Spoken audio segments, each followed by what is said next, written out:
Well, good morning, everyone. Welcome back to the IIES seminar series. I have the pleasure today of introducing Dr. Shelly-Ann Cox, who will be talking about threats to fisheries and impacts of sargassum in the Caribbean. Before she gets started, just a little bit of about her bio. Dr. Shelly-Ann Cox is an experienced fisheries management specialist, oceanpreneur, and a mother of a 3-year-old. She is the founder and CEO of the boutique consultancy firm Blue Shell Productions, which specializes in blue economy consulting, event planning and management, and science communication. Dr. Cox has more than 10 years experience in fisheries management, sargassum management, and governance and applied interdisciplinary climate-related research. Shelly-Ann is currently engaged as a co-editor of the Subregional Sargassum Outlook Bulletin for the Eastern Caribbean. She also is the Knowledge and Information Management Consultant for the Sargassum Information Hub. And hot off the presses, some nice news. She is the incoming Chief Fisheries Officer for Barbados starting in January. So congratulations, Shelly, on that new position, and we look forward to your talk. Thank you, Erin, and thanks for the wonderful introduction. It is a great opportunity to be here this morning with you to share the sargassum story and how it has been affecting us in the Caribbean, and some lessons of what is happening in West Africa as well.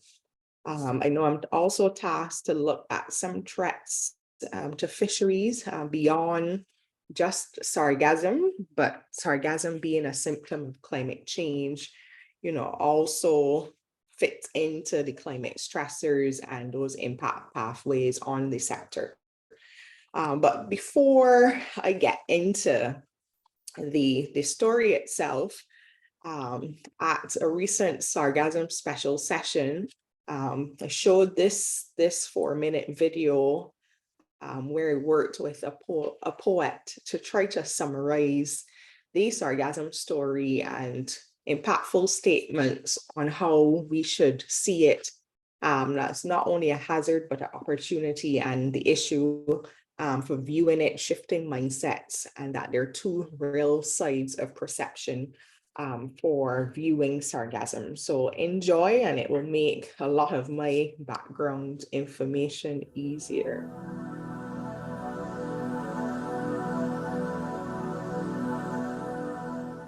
Since 2011, the waves have been washing in, a new game for us to play. The tide rolls in with a choice to make, riding on its coattails. The details are simple. 2 options for perception, 2 sides of the same single coin to choose from, and the familiar question, heads or tails? On one side, let's call this side tails. The sea sends in sargassum as the brown tide. This maritime menace migrates across the Atlantic, a pelagic passenger riding waves to make its way to our shores with whatever trouble it has in store, forged by climate change and fertilized by nutrients into rich growth. And its mischief won't just stop at the coast. Although golden sanded beaches are much easier to market than the stench of souring seaweed, but you see, sargassum doesn't just create a cosmetic problem.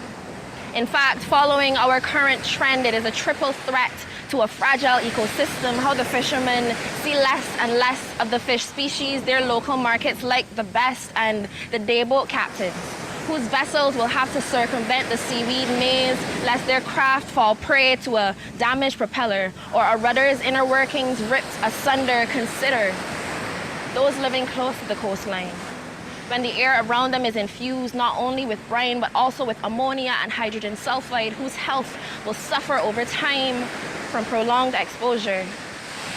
And the inland population might not escape either.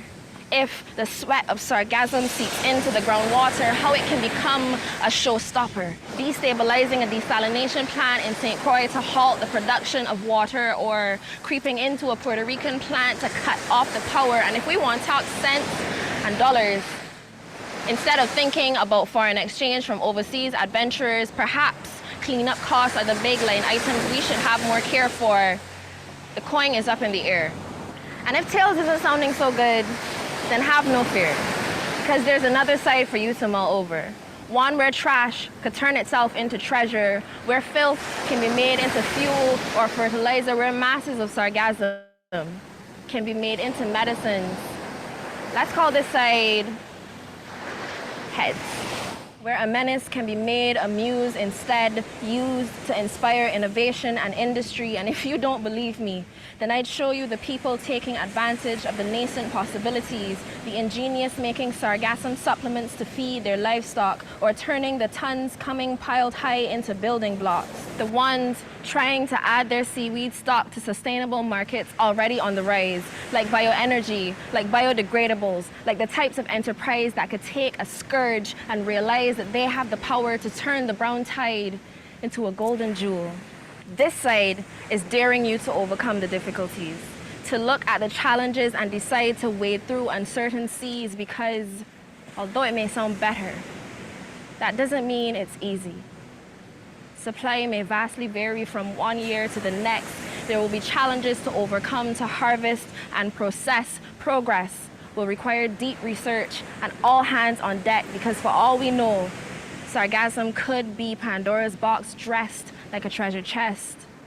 But even when constraints test your patience, the important thing will be the strength of your will to make a difference. This is a trial of ingenuity and resilience. So what is your preference? Heads or tails?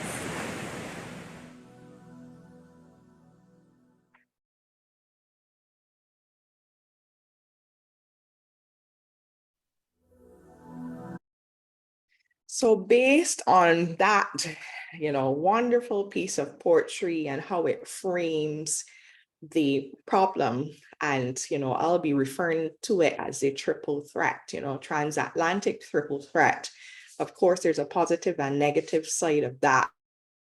And even towards what she was saying in the poem in terms of, from 2011, fast forward to this year, so much has gone on along the timeline of the sargassum story.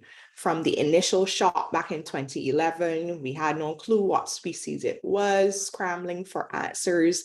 And then over time, the development of, research around biology, around not only the monitoring and forecasting aspects, but then the social impacts and how that was affecting the socioeconomic sectors in the Caribbean. So along this timeline, we've seen some mainstreaming as well, science communication, and now this year there's a lot of projects being announced that I would consider moonshot ideas. We'll talk a bit more about what those projects are and what they intend to do. And then, of course, how can we integrate digital technologies, artificial intelligence, deep machine learning to assist with some of the monitoring and forecasting aspects of this issue. So 11 years, and just a bit of background, we were familiar with the Sargasso Sea in the North Atlantic, but we all know now that the sargassum that has been coming into the Caribbean and West Africa from 2011 is from a new source region. There are different hypotheses about how it started, from a wind anomaly that would have brought sargassum down to the tropical Atlantic, and then the causes and the conditions that would have led to the proliferation and then transport. So I said before, it's a symptom of climate change. So things like increased surface temperatures, changes in currents, and so on all contribute to the problem. And only viewing it in the sense of the wider Caribbean, we have now been, engaging with our stakeholders in West Africa to try to start that self-cooperation in terms of what are the lessons learned, the best practices, and we're hoping to improve and build on those relationships going forward. So we look at sargassum tails as a hazard. And, figuring out that negative impacts are multi-sectoral. They're not only affecting tourism and fisheries, where a lot of emphasis was placed in the early years, but we've seen impacts to coastal living, public health, maritime transport, and most recently, the energy and water sectors. And fisheries has been hard hit. Looking at some of the impacts that have been reported and observed, we see sargassum clogging fishing gear. It has impeded navigation, entangled engine propellers and rudders. A lot of overheating of engines because the sargassum is getting into the intake. Access to jetties and so on are hindered. So we've seen lots of lost days in fisheries. And not only that, we have seen some impacts as it relates to reduced landings for flying fish and dolphin fish. In Barbados specifically, flying fish accounted for 60% of our landings, and now it's about 30%. And then, of course, seeing those smaller dolphins, that has resulted in discussions about the implementation of size limits for dolphin fish going forward. And, even though we've seen that negative impact, we've seen a bonus of amberfish being caught. And I'll show you what amberfish looks like in the other slide, but just to show some evidence base in terms of how, the decline, dolphin fish has declined by 37% since 2011, and flying fish landings down 52%. And, both of these fish species really contribute greatly to our economic in Barbados in terms of the ex-vessel value and the overall value.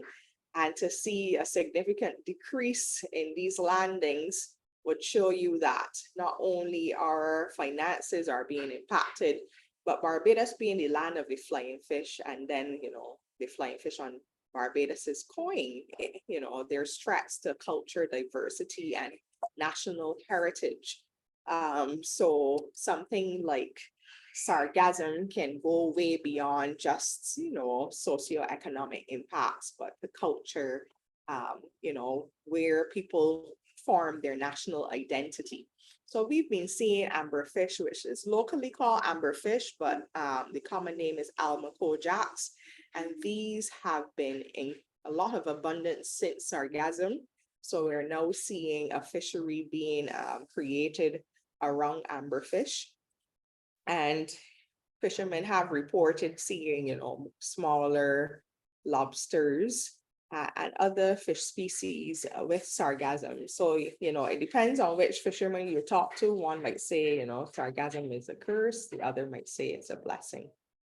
And, this comes against a background of fisheries suffering a lot in terms of the impacts for climate change, climate variability and change, I should say, where some of the climate stressors are producing significant impacts, some impacts that we're seeing, some impacts that we have, termed potential impacts, but really these stressors affecting biological productivity, the capture fisheries and aquaculture being affected, communities' livelihoods, governance arrangements, and even wider society and economy.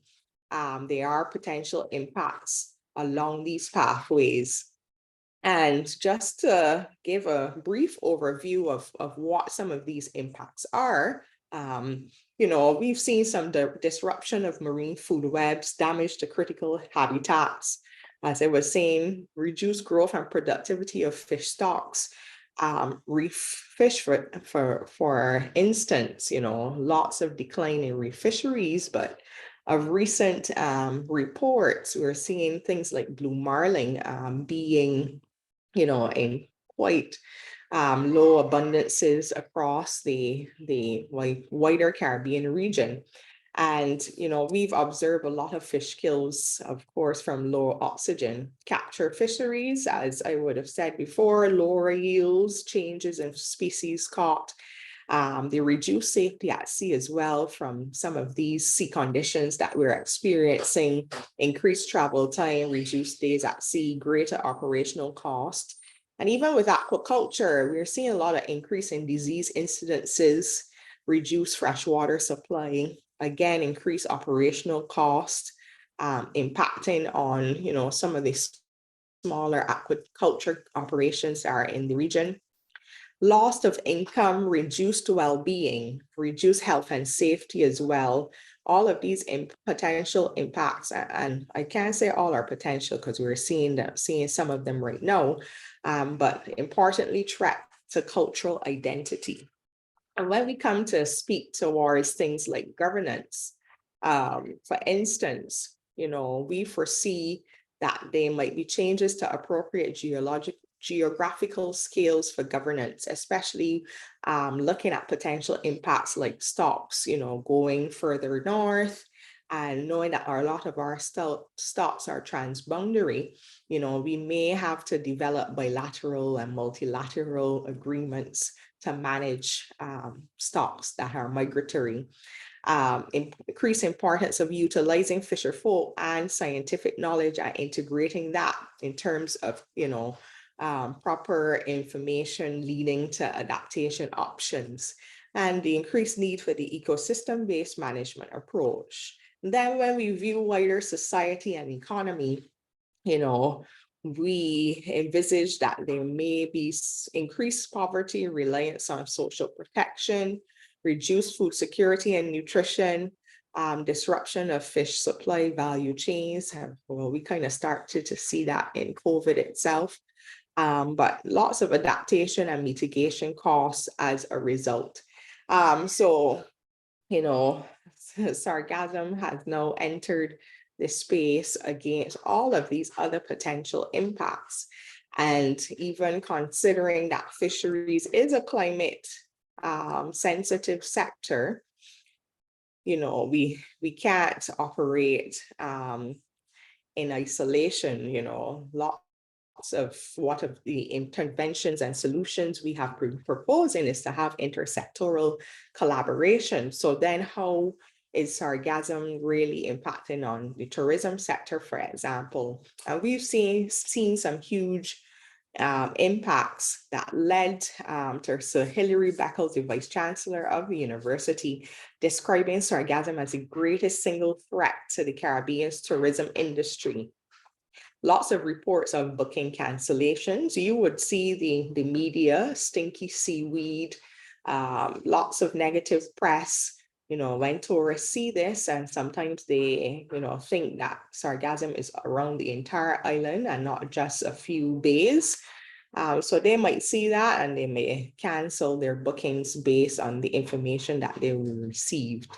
And then colleagues in tourism would have reported that back in 2018, they estimated cleanup costs to be around 120 million, although this might be an underestimate. And then beyond tourism, in terms of the environment generally, we've seen some damage to nearshore shallow water ecosystems, mangroves, seagrass beds, coral reef. Beach sargassum also is preventing a challenge for nesting sea turtles. And then when the hatchlings are attempting to go out to the sea, it also presents a challenge for them. Coastal living, so these people live by the coast, so it's hard for them to get relief because they're being exposed to poor air quality, health impacts, unpleasant odors. The hydrogen sulfide, for instance, from the decomposition of sargassum is causing respiratory illnesses as well, corrosion to electrical appliances and equipment. And then, issues about seepage into the aquifers and how that might impact on groundwater supply, for example. So, persons at the coastline that live there, and there's just not much relief for them. And then, even the ambiance or the aesthetics around, seeing the sargassum breaking down around them too is impacting on them quite negatively. And recently, sargassum would have led to a power outage in Puerto Rico. the sargassum getting into their intake pipes. Similarly happening in St. Croix, but this time to the intake pipes in a desalination plant, which impacted on water production. So these are some of the emerging impacts that have been happening in the last 2 years. And, as time goes on, I believe we're going to see some other impacts that we have not even spoken about. And this is the thing about these emerging issues and the complexity of it, and how trying to be 10 steps ahead of something like this requires all hands to be on deck and multidisciplinary teams. In our attempt to really try to frame what will be a strategic framework for addressing sargassum, and trying to do it in a one shot, looking at how we've been adapting, if mitigation was even possible, and then the policy development and coordination aspects that have been developing as a response to that. And with adaptation, we've seen, forecasting, monitoring initiatives. There's some attempt at the development of barriers, but the anchoring systems are still quite an issue, because of course, most of the sites or sargassum inundation sites are on the Atlantic side of Caribbean countries. So we really need a better anchoring system to be able to stand up to the high energy waves. And then looking at collection itself, but then harvesting if we want to use it as a commodity. I'll speak a bit more about exploring sargassum then as an opportunity. But even thinking about mitigating the issue, not mitigating the impacts, but mitigating the issue of sargassum influxes. There's a gap there in terms of how do you address the root causes of the issue in terms of the persistence and then the transfer into the impacted areas. And then with policy development and coordination, we've started to see the development of adaptive management strategies, sargassum management plans, establishment of sargassum task forces, sargassum management committees, different flavors between different islands. But, still that science policy interface in terms of the information that policymakers need to make decisions, that space is still developing and figuring out the types of products that they would need in terms of time series information and other things, still in development in terms of trying to standardize what a monitoring protocol could look like across countries. And then not forgetting the blue economy sector links, across the strategic framework and the monitoring needs that might be needed. So there has been a lot of work, a lot of strides being made in trying to monitor sargassum, from, very sophisticated monitoring systems. And, there are 2 of them that have been around for a while and operational. The sargassum satellite-based sargassum watch system SAWS, which is led by the University of Southern Florida in collaboration with NASA, but they produce daily images. And of course, there's an index used so you can see sargassum. So the reds in this image indicate where sargassum is more abundant, and the cooler colors would be when there's less of it. And the black shows cloud cover. So already indicating some of the challenges we have with some of our monitoring products is that cloud cover could hide some of the sargassum. And this, really limits some of our forecasting products. But this is a very recent image in terms of, sargassum out in the Atlantic. But then if you wanted a wider view, CLS, a French company, is a private company. So, these are not open source data sets, but they do publish a free image on their website weekly. But if you want to request daily images, you would have to subscribe to their product called SAM Tool. So these are some of the tools and resources, that are helping to inform decision making. I am, reeling back on my role as coordinator for the Sargassum Outlook Bulletin, because I'm going into the new position, but I'm still doing some editing. And this was the latest November issue. And you can see, that it's going to be quite clear until about February where we expect more significant influxes. So this is good. This is good news at the beginning of the winter season for the tourists. Also good news for fisheries, because this is when our pelagic season for flying fish, dolphin fish, kingfish, and other pelagic species begin. So it's also always good to send out good news, that there will be an ease until about February, and then we'll start seeing significant influxes again. And that's, our product for the Eastern Caribbean, but SAWS and Dr. Hugh, they do a monthly bulletin for the entire region. Our colleagues with Media France and Martinique and Guadeloupe, they do weekly bulletins. And then NOAA has been experimenting with a weekly sargassum inundation report. So these are some useful bulletins available. And then there has been significant efforts in setting up citizen science platforms, citizens being able to report sargassum sightings, which helps to validate forecasting products. And ground truthing is very important in terms of forecasting products, to validate the forecasts and the outlooks that we have been providing. And then the rapid sargassum survey protocol, some monitoring protocols that CERMES has released in terms of using drones, but other traditional methods like transit methods, looking at how to monitor species morphotypes and biodiversity.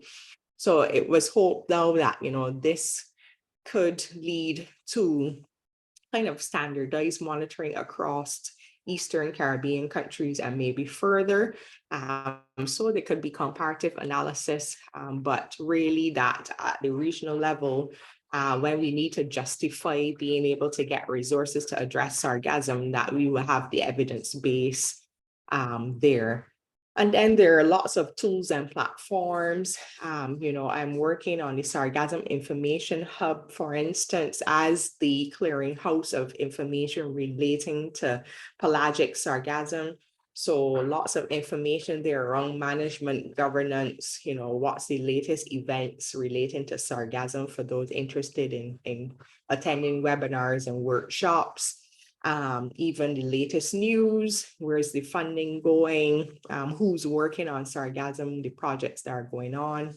There's the SARGNet listserv, for instance, where over 500 researchers are on that listserv, sharing information, the latest publications as well. There's the UNET online forum, that's similar to the SARGNet and Slack workspace, where lots of information sharing, upcoming consultancies and so on. For those of you that love podcasts, there's a Sargassum podcast. It has over 50 episodes right now, featuring different researchers working on sargassum, but even just stakeholders, fishers, tourism officials.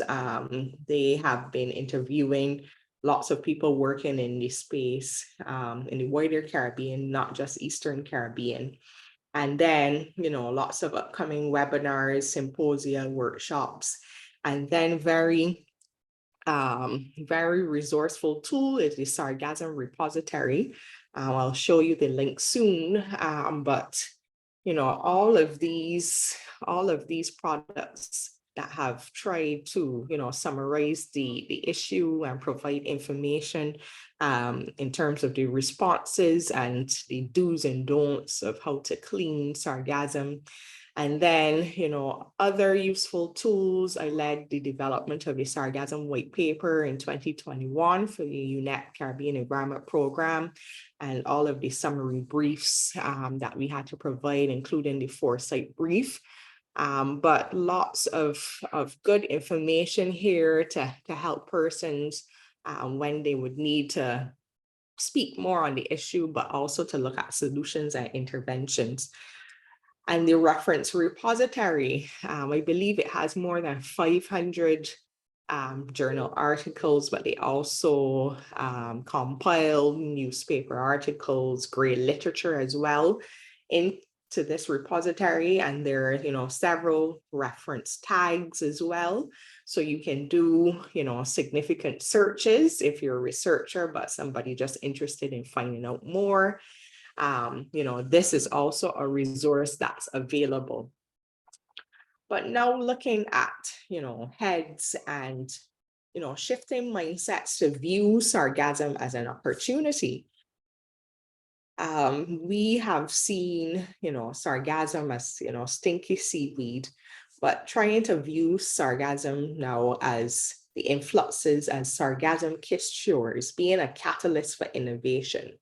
And we've started to see some innovative harvesting equipment, the development of sargassum, sustainable sargassum value chains, innovative institutional arrangements. For example, Belize has been very good in advocating and the establishment of their sargassum task force. And then sargassum has become a muse for artistic pursuits. So from music to art installations, persons like Charles Moray as well, oil paintings. We've started to see the development of, the arts around sargassum, as well as, the poem that you were very fortunate to hear hot off the press this morning. And then looking at sargassum opportunities. So the Sargassum Uses Guide, released back in 2020, a great resource in terms of describing the multiplicity of uses. We set about giving an overview of 14 different types of uses, from agriculture and fertilizer to fouling paints to activated carbon. We also included some case studies in there, a directory, but was very important was, the 5th chapter in that guide that really looked at the challenges and constraints. And our colleagues in the Dutch Caribbean would have also provided some guidance in their opportunities for valorization manual around what can be done, how to view sargassum sustainable value chains. And looking at the multiplicity of uses, one of the interesting things coming out of our interviews with sargassum entrepreneurs and innovators was that 1 ton of fresh sargassum could, produce these different things, from 2,220 pairs of shoes to 108 building blocks. But in terms of extracts, high value extracts like phycoidins and alginates, and we've seen people in Cuba and Mexico using phycoidins to produce antiviral agents, working on COVID, working on echovirus and other viruses that result in meningitis and hand, foot, and mouth. So lots of research there going as a result as the pharmaceutical part of the use of sargassum. And then people, of course, have tried things like paper and cardboard and activated carbon, biogas and energy. And, if you want to view the most active sargassum innovators, there is a very comprehensive database on phyconomy, seaweed. They're a terrible database, 52 records. They include the country, the contact information, how much money the particular startup has so far in terms of, producing prototypes and scaling up their ideas. So quite a useful source of information for persons working on sargassum as an opportunity.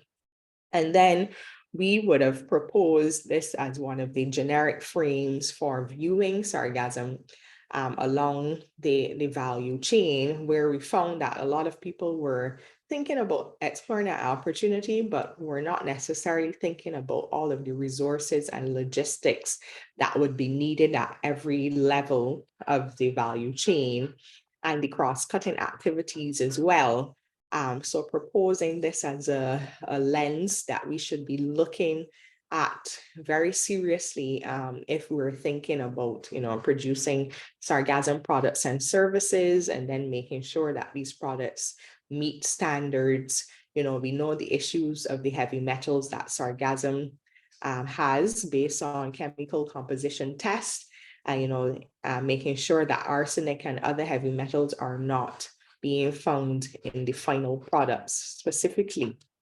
And then even beyond that, thinking about what technologies and sensors and other things can be used along the value chain, not only in the primary activities, but the supporting activities.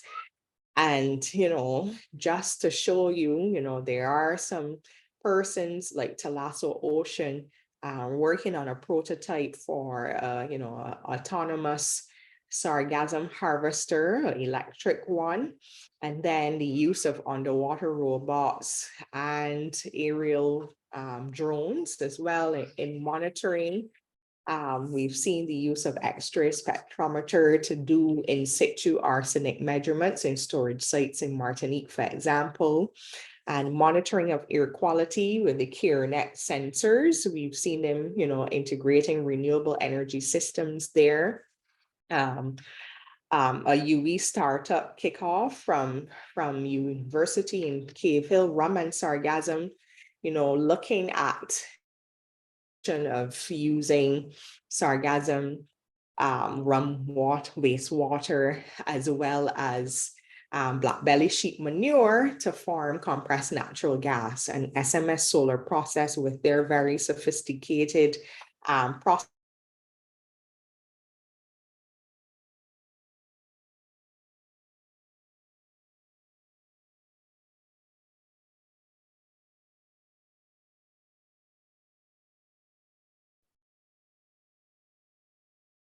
Innovations we're seeing, but even this year, some moonshot ideas from Algoray, which is being promoted by Seaweed Generation, to sea fields. They're proposing an aqua farm at sea and baling the sargassum and looking at exploring blue carbon and blue carbon credits. And then SWAG, which means sargassum and wood waste for aviation fuel and graphite, they're receiving a bit of funding to explore those possibilities. But then we need to caution ourselves, because even though we're looking to explore as an opportunity, there are still lots of significant constraints and challenges from the chemical composition. We spoke to the micropollutants, the heavy metals, to the unpredictable supply. There have been some years where we haven't seen sargassum, but not in the last 5 years. But still being able to put systems in place for years that there's not a lot in supply, insufficient funding and support, the management and regulation aspects as well, and all of the logistics needed for harvesting, transport, and storage. So the outlook and taking those challenges into consideration, in terms of being innovative and using where the world is going in terms of using non-fungible tokens, exploring how blockchain could apply, for instance, to blue carbon credit trading schemes. And then, tech startups collaborating with sargassum researchers in terms of, providing the solutions that we need to address this issue in the future. So just, some interesting aspects that we want to propose. And of course, this changes a lot in the future as we start to experience new impacts in different sectors. I want to end really by just summing up everything. And just to end the poem with this last stanza, that we are the culmination of a transatlantic crossing. So if anything, we are the ones who know how to make the best thing out of inconvenience. We are the ones who know what it is to overcome. So I'll repeat the golden question: heads or tails? Thank you so much for your attention. I'll take some questions if you have them. Shelly-Ann, thank you for that. You're welcome. Any questions? Hi, I have a question about seasonal fluctuations. Sure. I noticed in that one article that you threw on the screen about the impacts to the desalination plant, I just noticed that it said someone was being quoted about, oh, this is like a summer issue, or like this really peaks in the summer for us. And you had said that time series does need to be developed a bit more for this problem, but is there any variation between the islands of when the seasonal peaks are happening? Because obviously they were quoted at saying, oh, this is a summer thing, but is that Yeah. varying between the islands at all? Varying a bit. So from Mexico, Mexico would say that they have a sargassum season, which starts around April, May, and by October it ends. But actually this year, they started to see sargassum in January. So it really put some pressure on the resources that they've come to allocate around the summer months. But then, they had to act faster on their responses earlier in the year. Barbados as well, in the last 3 years, we've started to see sargassum from January. But most of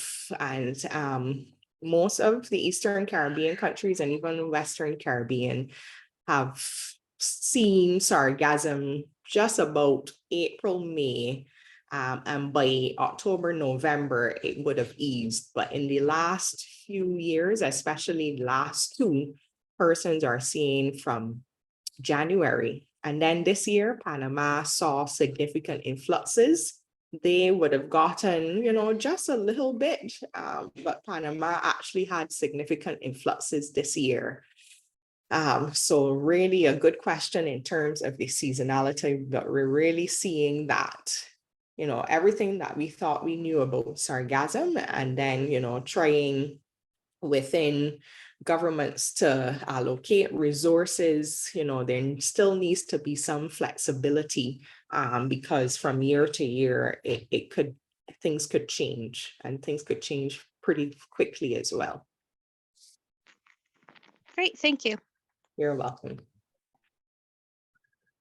Shelly-Ann, how is are there line items within government's budget, say in Barbados, just to for cleanup? Or I know there's all the one side of the coin, which is the positive side, but the negative side, are the hotels responsible for cleaning up the sargassum on their beaches, or are there incentives from the government? How is that at play currently?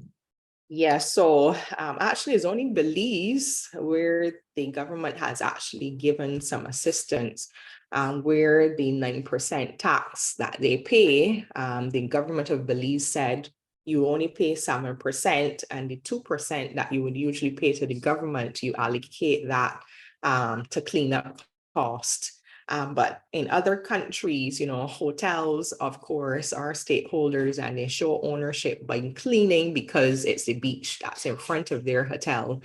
Not that they get any help from government, although they try to coordinate with some of the government agencies, but they've been finding that they've been doing a lot on their own, and even trying to, start the discussions around that. The Caribbean Hotel and Tourism Association actually had a 2-part series this year that was really well attended across the region in terms of what the regional response would be at the tourism sector level, and how could they advocate more or pool resources based on, what equipment worked well in certain countries and different strategies. But yes, a lot of hoteliers have been actually employing people for manual cleanup. And then at the government level, there is still no clear budget line. What we've been seeing that across agencies, the agency that would clean or take things to the landfill, they would use their resources, and then the National Conservation Commission or similar across the countries that are responsible for cleaning beaches will be cleaning beaches, transporting works. And then, of course, many countries actually activating their military services to assist with the cleanup of sargassum. Interesting. Yeah. Any other questions? Right. I have one, I don't see any in the chat box. I have one final question. With the tourism sector, as you say, it's very important. You do see these in Canada and the US, you do see these ads or announcements about, oh, it's stinky. It's like, what, why would we go to these islands, etc. Do you find that, do you see that in some islands don't have a choice, like St. Croix, many islands have a southern exposed shore. Barbados, for example, has a southern, the western shore is pretty rocky, not that developed for tourism in the sense of hotels and beaches. But as you go on the west coast, it's well protected from sargassum. On some of the islands, are you seeing hotels prospecting different areas that are, say, more in the north easterly portions of islands, just to get away from that sargassum? For example, like Jamaica, of course, Montego Bay and Negril are they're in a good location already. But they are. But some hotels have been shuttling persons to the west coast that isn't exposed to sargassum. We've also seen some of them with sister companies trying to, push bookings towards those beaches that wouldn't be exposed. On the recent webinars, they are more or less now a united front to manage expectation of guests. So in their welcome messages and so on, they are actually communicating about the level of influxes of sargassum and letting guests know, these are the alternatives. There are now these ecotourism activities that you can explore now if you're not as an alternative for lounging on the beach. So it was quite useful to hear what different Caribbean countries were attempting to do if they didn't have those beaches that were sheltered. This year we had one significant influx on the West Coast, which happened, I believe, maybe 2 years ago. So of course it happens when there's changes in near shore currents that you might see that. So these are other things that we have to be aware of and try to put systems in place to address before. So I think a lot of coping strategies that our tourism practitioners have raised, I think that these will now, lead to proper adaptation measures going forward. But it's so important for us to share these experiences because it was really good to hear Belize's stories about how they were going about addressing it and put some pressure on other governments to provide that kind of ease, if they could afford it, because, things are quite difficult right now. Right.